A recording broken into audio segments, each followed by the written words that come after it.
Hello and welcome to another session of Serious Social Live. Today it is a beautiful sunny day, so welcome along to this session. And today we are going to be talking about everything to do with copy on social media. Now, to many, it might seem like a really easy job. You just shoot out some copy, it's really quick. And that might be true if you're just writing for yourself. But for many of you guys out there, I know you're going to be brand managers or marketing people inside brands or working for an agency, and you're writing for a brand. And that comes with a lot more complexity. So that's what we're going to talk through. And today I am joined by two fantastic guests. I just love having friends around on a Friday. It's my second time of having two guests. I'm loving it.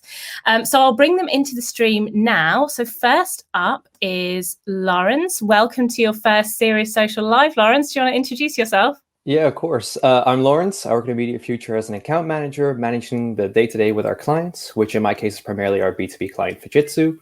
Much of my job involves creative ideation and copywriting, all of it short form. So it's a lot of social first copy, which has to be tailored to organic or paid content, and even sometimes to different global territories, depending on what the client requires. Fab. Thank you. And our second guest today, very special guest, doesn't work for Immediate Future, is Vanessa. And we've known each other since Friends Reunited was a social channel, and MySpace was frankly just a dream. And she was always smarter than me back then, and she still is. So that's why I've got her on today. So Vanessa, do you want to tell us about yourself and what you do? Thank you. That was a lovely intro, even though it makes me sound ancient. Yes, I'm Vanessa. I started my career teaching English as a foreign language up to university level, but in recent years I've transitioned into copy editing and proofreading, and I do work for educational publishers but also businesses. So I edit online training modules, social media content, web content and blog posts as well. And I'm a strong believer in plain English and making sure that your content is as readable and accessible to as many people as possible.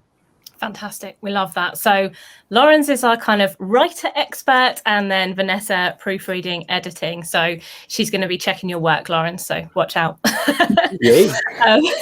So when we were talking a bit about what we could explain today or give some people some top tips and things to take away, there are a couple of specialisms that you have, Vanessa, that I think will be really interesting. So there's, we'll come back to a few of them. So there's things like cultural sensitivity, accessibility, but I think we should start with readability. Do you want to explain a bit about what that means and the plain English bit? Sure. Plain English is all about writing as clearly and concisely as you can. So it doesn't necessarily mean writing shorter things. It just means making it readable for as many people. And there are actual readability statistics that you can use to help you in your writing. So in the UK, the average reading age is actually only 13. So writers should be considering that if they're writing for a wide audience, that their content should be at a simpler level so that more people can understand it. Mm-hmm. So yeah, also a lot of websites like gov.uk and local council websites will actually write for a target age of 8 or 9 as well, to make it really accessible to as many people as possible. Wow. And that seems so young, but it's actually, it's just the general population, isn't it? So if you're writing on social, you're going to reach almost anyone unless you're targeted ads. So it's a really important thing. Exactly. And there's been a lot of research into it as well. And text that is more readable and has a reading age of about 13, people tend to think is more authoritative, and it's more trustworthy, and it's more direct for people. And it's easier for them to understand, and they're more likely to work with you if they can understand what you're offering. So don't overcomplicate it. No, right, exactly. And there is a tool, right? We can use to bring the video on, and we can have a quick look while you talk. Yeah, in Microsoft Word, there is a tool where you can add readability statistics into your work. So in your spelling and grammar section, tick show readability statistics. Then after you've done your work, you run a spelling and grammar check, and it'll bring up this screen that you can see in front of you. And you can ignore most of it. The most important one is the second last one from the bottom there, the Flesch Kincaid grade level. That's basically showing you what school year group you're targeting. So for a reading age of 13, you should be targeting a year group of about 9. So it's like year 9 in school. And if you're going for a younger reading level, so if you're writing for something like council or that kind of thing, then what you've got there, 4 to 7, that's like a year 4 reading level, which is about right for a 9-year-old. Okay. I should point out this is just an example. That's not how it works, right? Don't at It's me. great. It means it's accessible for as many people as possible. It's been written clearly, short sentences, not too much jargon, that kind of thing. Yeah, and it's such a difficult thing. I mean, for sure, when we're writing for some of our B2B clients, Lawrence, I'm sure you'll agree, it can be really overcomplicated and really difficult to convey exactly what the message is. So by the time it reaches Vanessa, she's hoping that you've done loads of the work in working out what the key points are and tone of voice and stuff like that. Do you want to tell us a bit about how you go about that? Yeah, so there are loads of easy mistakes that you can make in social, right? And for us, we want to constantly be as attention grabbing, to be bold and thumb stopping and stand out in the maelstrom of social posts that go out every day. Every second, on average, there's around 6,000 tweets that are tweeted on Twitter. That's 500 million tweets a day.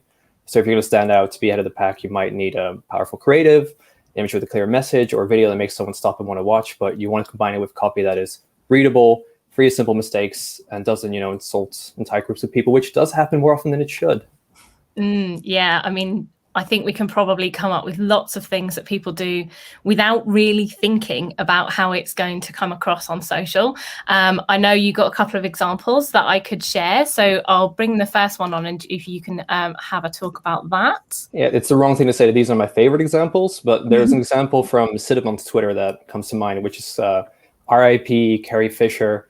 You'll always have the best buns in the galaxy. You can see it there. The implication being Carrie Fisher's hairstyle looked like the cinnamon buns from Cinnabon.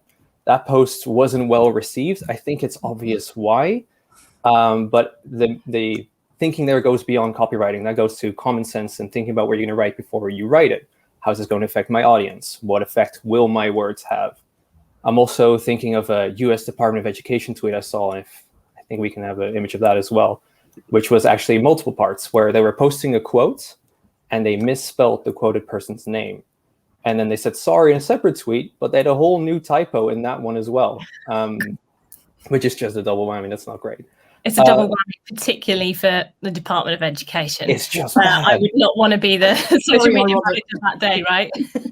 Vanessa, do you see these kinds of errors a lot when you get copy, or is this... Definitely. It's actually amazing how many people don't even run a simple spell check on their documents before they send something out, especially something like this. They're banging out really quickly. Just take the extra minute to think about it, think what you've written, make sure you're okay with it before you hit send. Yeah, absolutely. It is really important to do all of that kind of work up front, isn't it? And some of the things that probably people aren't thinking about that much because of time pressures and stuff like that is maybe accessibility. So we've talked about the readability part of it, but we also want our copy to be accessible in other ways. One of the ways I was thinking of is the auto readers that you can use. So anyone who has a sight impairment will use those on a website. They even exist, obviously, in Word documents and things like that, can read the document back to you. But if someone's using it on a social channel, you need your copy to be readable through that auto reader for them to understand it. And the same counts for hashtags, which we were talking about have a certain case that they're called. Use camel case. So in the hashtag, each new word that you start with should start with a capital letter, and it's called camel case because it's like the humps of the camel as you go along reading. But when that's read by an automatic reader, it will then recognize each word separately. If you have it all in lowercase, it's just a blah, and it doesn't pick up at all. It doesn't, no. And that's such an easy change to make, actually. It helps everyone read it better, but particularly anyone who's using an auto reader. So that's certainly something you should be thinking about out there.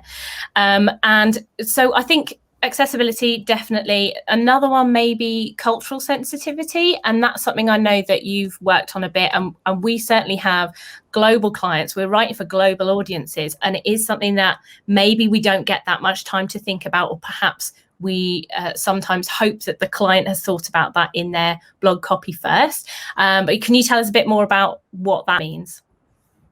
Yeah, sure. I've just come back recently from living in the Middle East, and cultural reviewing is a big part of what I do, because what's appropriate here in the UK is not necessarily appropriate in the Middle East. Things that we wouldn't even think about can be really offensive to different cultures. So it's something important that writers need to think about. And if you are working for a bigger kind of global brand, there are sensitivity readers around who will read specifically for people who have disabilities or particular ethnic groups, audience, or they're looking and making sure that your content's appropriate for everyone, really, and you're not going to offend anyone by what you're writing. And would you suggest that that's normally done before it gets to the point of writing blog copy, social copy about a blog, for example? Yeah, it's something I think everyone should have an awareness of while they're writing. It's quite hard. I don't think there's a lot of specific training that you can do in that kind of thing, but it's more about being aware of what you say and being aware of current issues in diversity and inclusion. There's a lot of talk about it at the moment. I know certainly in education, but also social media as well, that it's important just to be that everyone feels included rather than excluding certain groups. Totally. And we definitely come across this when we're talking about tone of voice and how we want to come across digitally. So I think, Lawrence, you were going to talk us through some of the planning that we do with clients. Yeah, I have a couple of tips for approaching a new social post. So the first tip I have is the aptly named first thought. So the way we approach content is to start with a first thought. And if anyone was reading this, what is the main thought we want them to walk away with? Once you have that first thought, it informs everything. Your opening sentence, or if it's very specific, your one sentence on your post. Your posts don't have to fit the word count. It can just be a sentence and a link. Brevity, quality over quantity, all that good stuff. Once I've cemented the first thought, I move on to tone. Often we are identifying the key messages from an existing asset, like a blog or a white paper or even a video. So the tone on there might be completely different from what the client needs. We're working on something now where a blog we're promoting discusses large versus small businesses. And it could be perceived as negative towards larger business it mentions. But we have to strike a more neutral, positive tone in the post copy because our client actually works with that larger business. So they're trying to present a challenge, maybe, or something that their audience, maybe a CTO, CEO, is going to come across a challenge, and we want to say, here is the challenge, but we don't want that to come across in a negative way. Exactly. And I'm trying to stay away from naming names, but the point is that the tone might actually be at odds with the asset you're promoting, because you have less time to get the point across. You have less time to get that challenge so clearly explained. You want to just get the type of tone right that the client needs you to put into practice, or your needs, depending on if you're writing for yourself. And for that, I've got my third tip, which is actually understanding your voice. So voice and tone come from understanding of the client or subject matter or yourself. For us, that comes from initial meetings with the clients. We create entire PowerPoint presentations that drill down to the audience and the tone of voice, and that talk about avoiding specific words or specific emojis or all emojis. Even specific certain hashtags that absolutely cannot be used. And if you know your voice, if you know the tone that you're going to strike, and if you combine it with a strong first thought, you can make any copy sing. It is a challenge, isn't it? Coming up with copy that's going to stand out and be bold and get people's attention, and actually also to be social on social. We want people to engage. We don't just want to post a statement and broadcast, because otherwise we may as well just stick a poster on the floor or a wall and there's no back and forth engagement, whereas that's what social should be. So there's definitely a lot of challenge around that, but essentially we always want to put all the planning and the prep work in ahead of creating a whole social plan. So we do spend hours on that with clients, which is something that I think in-house at brands they maybe don't get the chance to do as often, or perhaps there are just challenges around doing that. So thanks for those tips, really useful. And I'm going to come to Vanessa, and can you give us what are the things that we should be taking away today to help us improve our social copy? Well, I think going back to my old bugbear, the spell check, do make sure that you are checking what you're putting out before you hit send. If you know there's a grammar point or a punctuation point you're really weak on, just spend an hour or two going over that. I get quite often things given to me and they say, oh, sorry, I'm just not sure how to use apostrophes, or, it's a quick fix. It's an hour of your time. Consider it CPD, just spend the time, and that will make your work more precise, and just give it, especially if you're trying to attract new clients, it just makes you look a bit more professional. Also, if you're checking work yourself, Microsoft Word has the really nice read aloud feature, and in Apple Pages it's speech, so you can set it to read your text back to you, and it's quite a good way to listen to what you've written written rather than reading it, because you quite often hear things that you wouldn't have noticed if you were reading it yourself. I love that feature, but it is weird because there's a robot talking to you. Talking to you. Yes, I know. You just have to get over that. But it is really useful. And it's also particularly helpful for people with dyslexia, because listening to it is a lot. You're going to listen to things and hear things that you wouldn't see if you were checking your own writing. And then my last tip is the old favorite: sleep on it. Like, you know, if you've got the time in your schedule, do leave it, come back to it the next day and have another look, because there's always going to be something that pops out at you that you might not have noticed the day before. That's not necessarily from a grammar point of view, but maybe, like Lawrence was saying, the tone or the voice, something just might not be quite right. Or just the amount of times that I've read a piece of text and it's way too complicated, and just sleeping on it, and suddenly it's clear as day because your mind has been working on it overnight. You're fresh. It helps so much. Yeah. Actually, we ran a poll on the LinkedIn event, and the thing that people said they most struggled with was being concise. So I was having a think about how I do this, and tell me if you agree. Personally, I write everything that I want to say, and then I cut it and I cut it and I edit it and I cut it down until it's as concise as I can possibly be. Have either of you got any other tips about being concise? I would suggest having a look at the Plain English Campaign website. There's a lot of tips on there on what you can do, and maybe even consider doing some training in it. There's sort of 6 principles. It's keep your sentences to a manageable length, avoid jargon, check your spelling, grammar and punctuation. Use that to help you. I can't remember what the other 3 are off the top of my head, but it's all on there. Yeah, it's all on there, and you can check it. And those are the kind of things you can be thinking about as you're writing.